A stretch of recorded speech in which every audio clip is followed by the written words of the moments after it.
The Remington shotgun shone in Emily Carter's firm grip as she stepped onto the dusty porch of the Rusty Nail Tavern.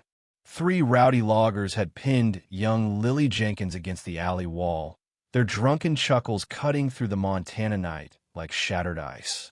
But it wasn't the weapon that stopped them cold, it was the sight of Reverend Thompson's son, standing defiantly between them and the frightened girl, his button-down shirt ripped, a trickle of blood from his busted lip. "Back off from her," Alex Thompson's voice boomed, lacking the soft tone he used for Sunday services. This was primal, fierce. The biggest logger hawked a wad of chew and grinned. "Well, looky here, the pastor's kid playing knight in shining armor. Maybe it's time you learn about the real world, church boy." Emily's finger hovered over the trigger. In Willow Creek, Montana Territory, 1887, a man could get killed for far less than what these roughnecks had in mind.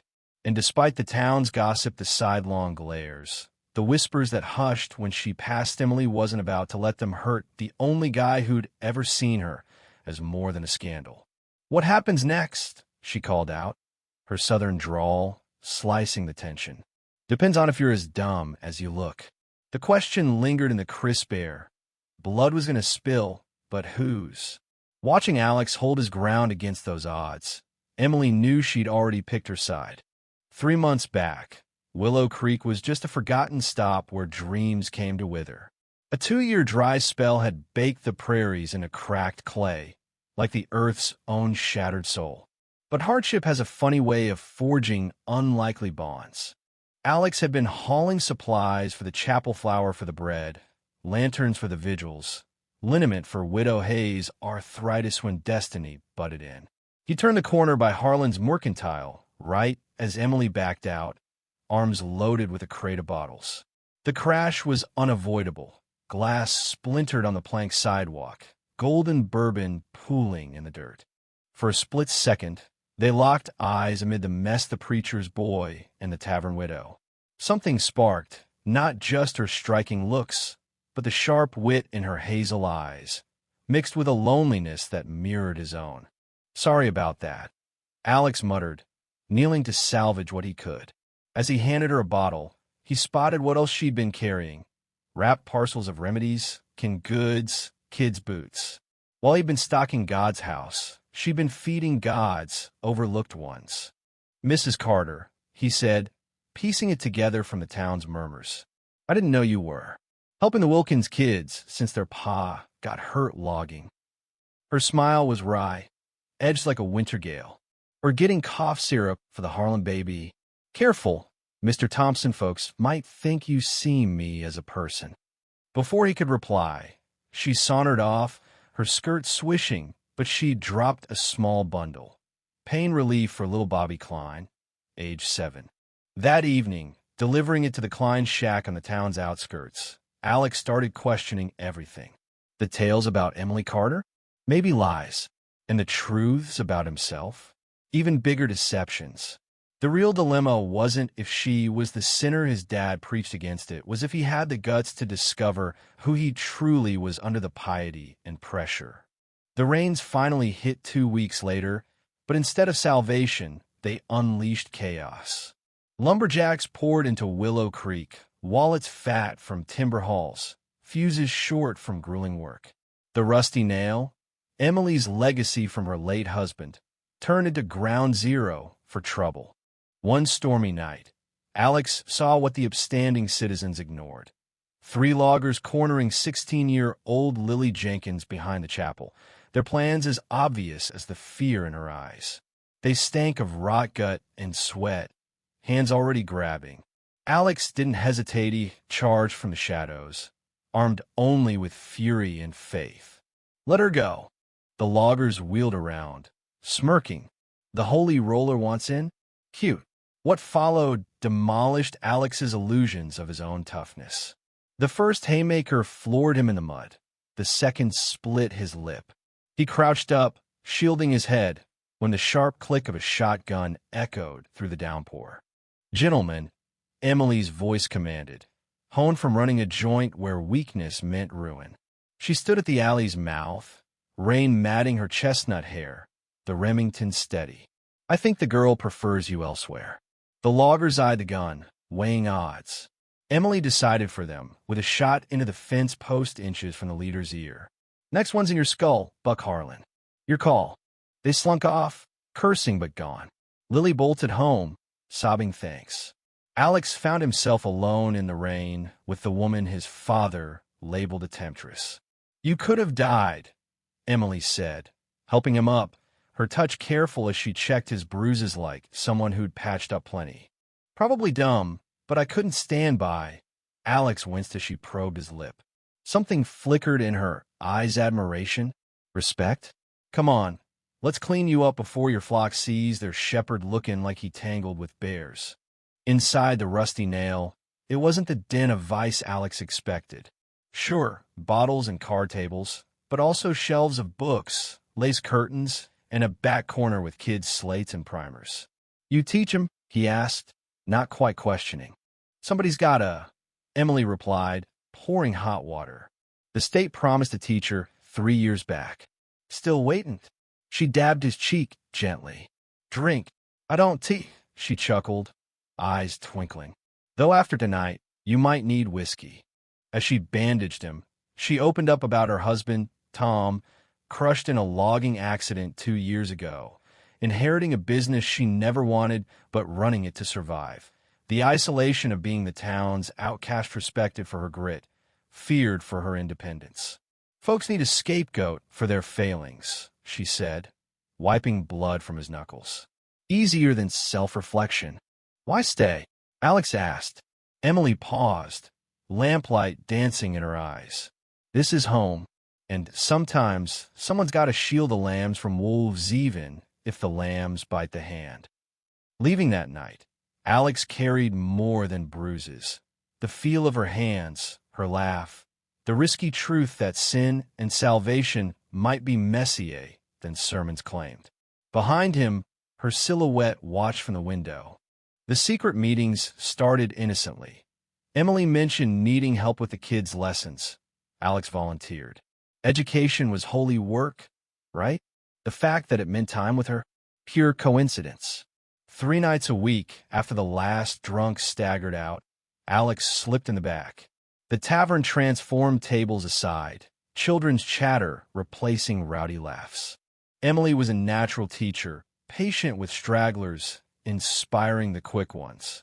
Books unlock worlds, she'd tell 9-year-old Sammy Harlan, tracing words in a battered Tom Sawyer. Alex helped little Rosa Diaz with sums, but his gaze kept drifting to Emily the way firelight caught her hair, the graceful tilt of her neck, her strength wrapped in kindness. Mr. Thompson, Rosa tugged his sleeve. You're staring again. His face burned. Emily caught it, smiling warmly just for him. After the kids left, they'd talk by the embers. Emily shared her Georgia childhood, the Civil War aftermath that pushed her family west, dreams of teaching dashed by survival. Wanted a real classroom, she confessed, fingers tracing the table. Silly, huh? Not silly. Beautiful, Alex said. The word hung heavy. Their eyes met, the careful barrier crumbling. Emily, he whispered, reaching for her hand. Her skin was warm, rough from work, soft in ways that stirred him. This is risky, she murmured but didn't pull away. For us both. I know. He traced her knuckles, heart racing. What they'll say, what he'll say. They meant Reverend Elijah Thompson, whose sermons grew sharper, railing against temptation and moral slips. The congregation noticed Alex's distraction, his dad's mounting ire. He loves you, Emily said. Scared of losing you. And I'm scared of losing myself if I don't, Alex trailed off. That night, heading home, Alex decided, no more hiding his feelings for Emily Carter. Could Willow Creek and his father handle the truth? The showdown hit on a Sunday morning in the chapel where Alex had learned grace and mercy. Reverend Elijah gripped the pulpit, eyes on his son in the front pew. Wolves lurk among us, he thundered, in sheep's clothing, luring the faithful with lies and vice. Alex tensed. He knew the target. His dad's gaze bored in. The Lord calls us to purity, shunning evil's guise. Some compromise, dragging us in his sin's pit. Widow Hayes nodded. Mayor Klein's wife whispered, glancing back where Emily sat alone, chin high in her sundae, best defying the judgment that had kept her away for years. The air grew thick as Elijah ramped up. Why tolerate dens of iniquity while good folks raise kids in righteousness? Every eye turned to Emily, judgment like a noose. Alex saw her fist clench, her resolve cracking. He stood, the scrape echoing. His father froze mid-sentence, shock replacing fury. "If I may, Dad," Alex said steadily. "I'd like to speak." Elijah stepped aside, warning in his eyes. Alex faced the crowd. "These months taught me grace ain't earned by perfect lives or clean slates. It's given from unlikely places." Widow Hayes' fan snapped shut. "I've seen a woman feed starving kids from her pocket while upright folks ignore 'em. Teach reading and math to forgotten young-uns. Stand between harm and innocence, a skin nothing back but decency." Emily's eyes shimmered, holding his. "And I've learned the sinner sometimes does more God's work than the saint." Silence deafened. Then Mayor Klein clapped. "Well put, Alex." Others joined, not all, but enough. The Harlans, whose kids Emily taught. Jim Diaz, whose leg she splinted. Lily's folks, knowing who saved their daughter. But not Elijah. Post-service, his face ashen, he confronted Alex. "You've chosen. Pray it don't doom you both.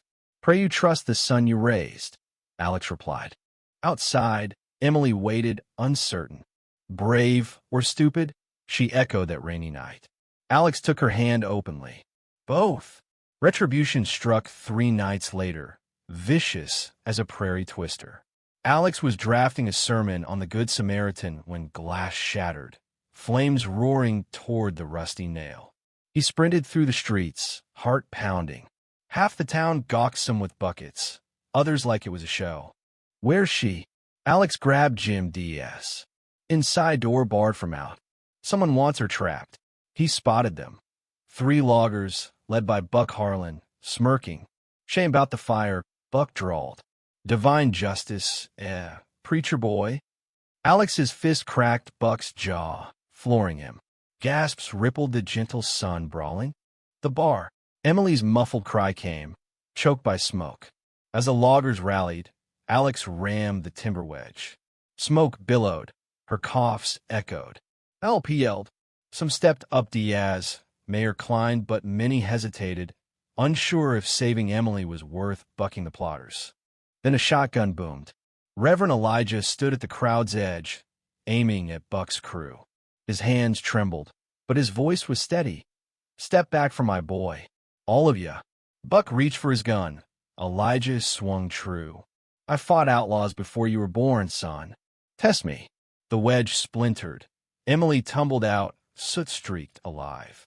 Alex caught her, her tremors against him. "You're safe," he whispered. But safety was fragile. Lines crossed couldn't be undone. Willow Creek had to choose its soul. Buck's gang vanished, threats fading. The fire was doused, but scars remained not just structural, but communal. "Thanks," Emily whispered to Elijah. He nodded sadly. "Don't thank me yet, child. The battle's just begun." Dawn painted the plains gold, promising renewal. Alex and Emily sat on the tavern steps, watching the sun rise. The night shifted everything. The rusty nail could rebuild if Emily stayed. Deeper wounds needed time. "Your dad shocked me," Emily rasped. "Shocked himself, I reckon," Alex said. "Crises reveal us." "Town council meets today," she noted. "Talk of shutting me down, running out undesirables me." She smiled faintly. "What if we surprise him?" "Ow! Marry me, Alex Thompson." The words hung, simple yet seismic. Alex stared, seeing not just love, but a path ahead. "Emily, the church won't take you as a pastor's wife. Then maybe a new kind of ministry." They wed 3 weeks on, by Judge Wilkins from Billings. Not in the chapel Elijah drew that line, but in the backroom school they'd rebuilt. Half the town came, bringing gifts and hope. The rest boycotted, disapproval thick as fog. Elijah lingered in the back, silent. At the vows, he didn't cheer, but nodded once acknowledgement, if not full blessing. That evening, on their porch, the revamped Rusty Nail, now serving tea, lessons, and spirits, Alex held Emily close. "Regrets?" she asked. "Only waitin' so long to see salvation can look like temptation, and the real sin's fear and grace when it's staring you down." Willow Creek healed slowly, but healed. A true school rose, grace practiced over preached. Elijah softened, joining lessons occasionally, bridging old and new. What do you think? Drop your thoughts in the comments. Did Alex make the right call, define tradition for love? Or should he have stuck to his roots? Share your stance. I'd love to hear your views.